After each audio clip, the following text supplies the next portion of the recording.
Good afternoon, sir. My name is Charlie Balbog, BSMT 2022. Formative assessment number 3, PowerPoint presentation. The 4 pillars of IMO. First, safety. The safety pillars focus on enhancing maritime safety standards and practices worldwide. This includes developing regulations and guidelines for ships design, construction, equipment, and operation to minimize the risk of accident at sea. Second is the environmental protection. This pillars is dedicated to promoting sustainable shipping practices and mitigating the environmental impact of maritime activities.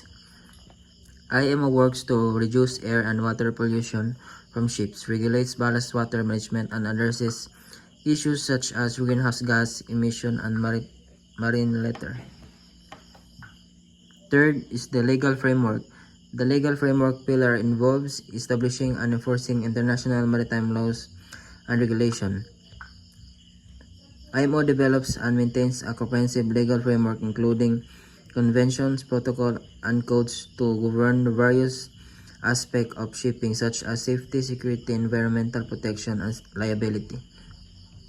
Technical cooperation. The technical cooperation pillar focuses on providing assistance and supports to IMO member states, particularly developing countries, to enhance their capability in maritime safety, security, and environmental protection. That's all, sir. Thank you.